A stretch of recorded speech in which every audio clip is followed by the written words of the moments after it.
अस्सलाम वालेकुम YouTube family, कैसे हैं आप सब। उम्मीद करती हूँ कि आप सब ठीक होंगे और आप सब की दुआओं से अल्हम्दुलिल्लाह हम भी ठीक हैं। और दुआ करती हूँ कि अल्लाह ताला सबको अपने हिफ्ज़ व अमान में रखे, आमीन। और आजकल के हालात जो हैं वो ज़रा ज़्यादा बिगड़ रहे हैं, यहाँ पे तो काफ़ी हालात ख़राब हो रहे हैं। तो इस वजह से अभी हो सकता है बहुत जल्द जो है वो यहाँ पे लॉकडाउन स्टार्ट हो जाए। तो बस दुआ है कि अल्लाह ताला सबको महफूज रखे और अपने हिफ्ज़ व अमान में रखे, आमीन।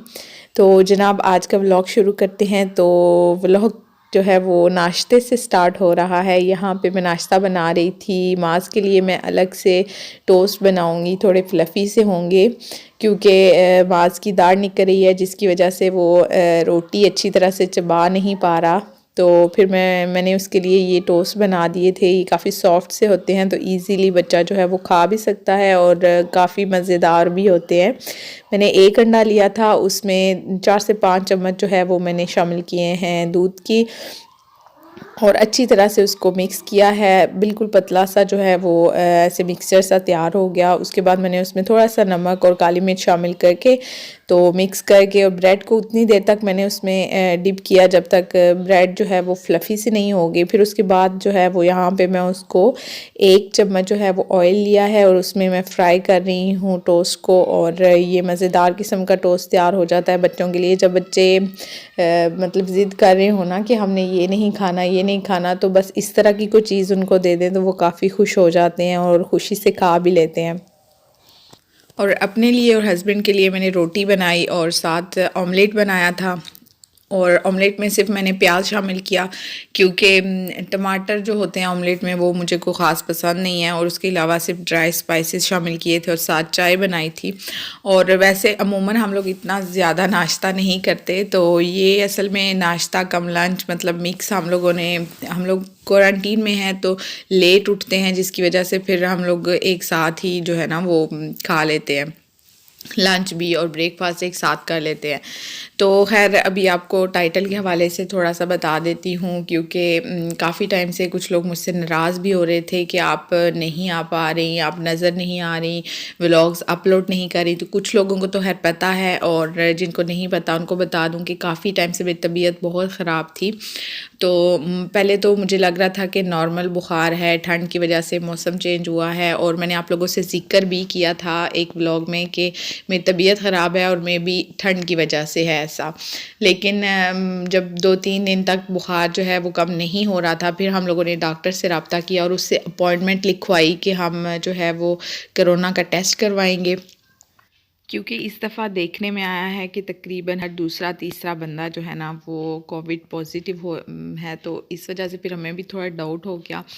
तो अपॉइंटमेंट है हमने ले ली। और अपॉइंटमेंट का ये फ़ायदा होता है कि डॉक्टर अगर हमें लिख के देता है और हम वहाँ पे एंट्री करवा के अपॉइंटमेंट ले के जाते हैं तो हमें लाइन वगैरह में खड़ा नहीं होना पड़ता इतना रश में। तो अगर ऐसे ही हम जाते हैं, अगर अपॉइंटमेंट नहीं लेते या हमें डॉक्टर लिख के नहीं देता तो फिर बहुत जो है वो लंबी लंबी लाइनें लगी हुई होती हैं, वहाँ पे खड़ा होना पड़ता है, घंटों खड़ा होना पड़ता है वहाँ पे। अभी आगे ब्लॉग में आप देखेंगे मैंने वो कैप्चर किया था जब हम लोग टेस्ट करवाने गए थे। तो वहाँ पे इतनी लंबी लंबी लाइनें थी, मैं ख़ुद हैरान हो रही थी कि इतना ज़्यादा रश और इतना वेट करना पड़ता है घंटों तक। तो खैर फिर हम लोगों ने अपॉइंटमेंट ली और हम फिर टेस्ट करवाने गए। तो टेस्ट करवाने के बाद पता चला कि जो मेरा रिपोर्ट है वो भी पॉजिटिव है। तो खैर थोड़ी सी जो है मैं टेंशन में आ तो गई थी क्योंकि बुखार वगैरह तो मेरा ठीक हो गया था और मुझे और कोई भी ऐसा सिम्टम्स नहीं था कि मुझे फील हो। हमें 100% ऐसा लग रहा था कि रिपोर्ट जो है वो नेगेटिव आएगी, लेकिन वो पॉजिटिव आ गई। तो खैर पहले भी मैं 2 हफ़्ते 3 हफ़्ते तकरीबन मैं घर में ही बंद थी। उसके बाद जो है जब ये पता चला कि रिपोर्ट पॉजिटिव है तो थोड़ी सी ये टेंशन हो गई थी कि अब और 14-15 दिन जो है वो घर में रहना पड़ेगा लगातार। और मेरे साथ जो है वो फिर माज़ और मेरे हस्बैंड वो दोनों भी बस क्वारंटीन में आ गए। तो 14 दिन इस दफ़ा जो है वो 14 दिन उन्होंने रखा हुआ है एक टाइम लिमिट के 14 दिन तक आप घर में रहेंगे। और जो लोग पॉजिटिव बंदे के साथ जो लोग रह रहे हैं ना, मतलब वो 14 दिन के बाद ऐसे ही बाहर जा सकते हैं और जो पॉजिटिव होगा उसको फिर दोबारा से टेस्ट करवाना पड़ेगा।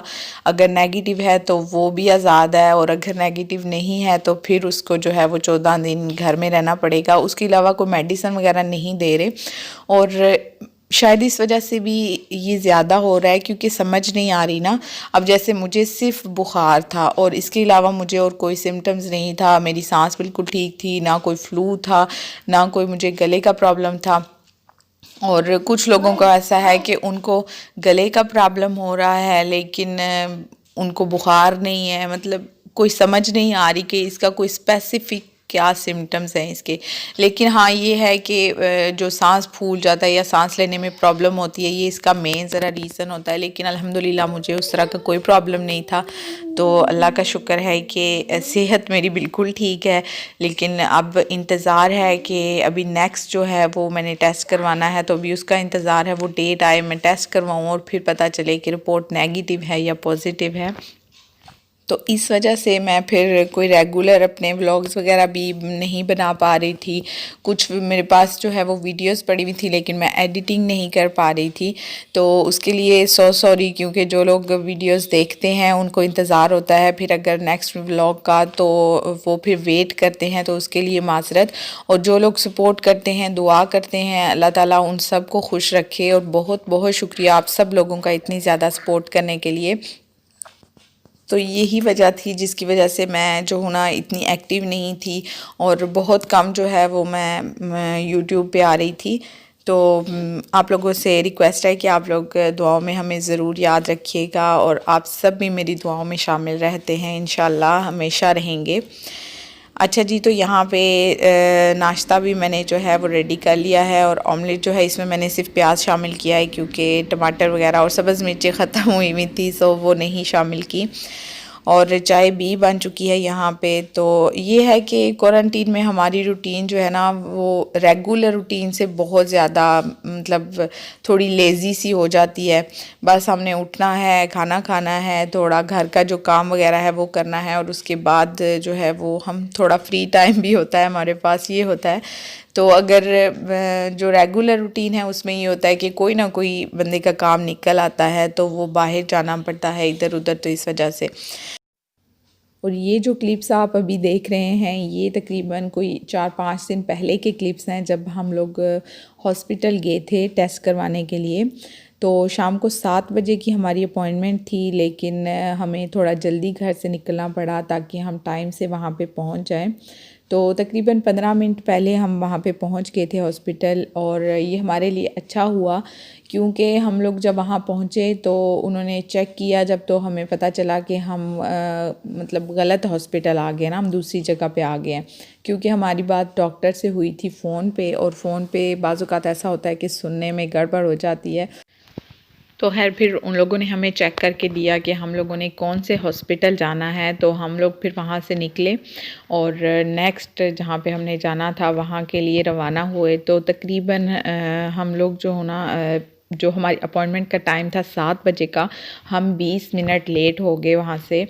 तो खैर ये है कि अपॉइंटमेंट लेके गए तो थे, लेकिन हम लोग थोड़ा लेट हो गए, बट हमें कोई प्रॉब्लम नहीं हुई। वहाँ पे जब हम लोग पहुँचे तो वहाँ पे सिर्फ हम ही थे और रश वगैरह भी बिल्कुल नहीं था। तो उनको हमने जब बताया कि हम लोग पहले दूसरी जगह पहुँच गए थे, तो फिर ये है कि उन लोगों ने मतलब कोई ऐसा कोई मसला क्रिएट नहीं किया। तो फिर आराम से हम लोगों ने टेस्ट करवाया और फिर हम लोग वहाँ से निकल आए। तो टेस्ट करवाने से पहले भी मुझे जो है ना काफ़ी कुछ लोगों ने बोला था कि ऐसे टेस्ट होता है तो बाद में प्रॉब्लम होती है गले में या नाक में चेक करते हैं। तो काफ़ी मुझे थोड़ी टेंशन थी कि क्या होगा, लेकिन कुछ भी नहीं हुआ। बिल्कुल इजीली जो है वो टेस्ट करवाया और उसके बाद जो है कोई प्रॉब्लम नहीं हुई, हम घर वापस आ गए। और इस क्लिप में ये जो भी आप गाड़ियाँ देख रहे हैं ना, ये सारी गाड़ियाँ जो इतनी लंबी लाइन लगी हुई, ये गाड़ियाँ पार्किंग नहीं लगी हुई, ये लाइन में लगी हुई हैं। जो लोग प्राइवेट यहाँ पे आते हैं ना टेस्ट करवाने के लिए, तो फिर उनको इतनी लंबी लंबी लाइंस में खड़ा होना पड़ता है। ये आप देख सकते हैं इतना ज़्यादा रश था यहाँ पे। तो शुक्र है कि हम लोगों ने अपॉइंटमेंट ले ली थी, जिसकी वजह से हम ईज़िली, ये लाइन जो है ये काफ़ी लंबी जो है वो पार्किंग को भी कवर करते हुए लाइन बनी हुई थी। तो हमारा काम तो खैर हो गया, अल्लाह का शुक्र है। तो ये आज की वीडियो जो है ये आप लोगों को पसंद आई हो तो आप लाइक ज़रूर कर दीजिएगा। इंशाल्लाह मैं बहुत जल्द आप लोगों से एक और नई वीडियो में मिलूँगी। तब तक के लिए अपना बहुत ख्याल रखिएगा और मुझे अपनी दुआओं में याद रखिएगा। खुश रहें, आबाद रहें। अल्लाह हाफ़िज़।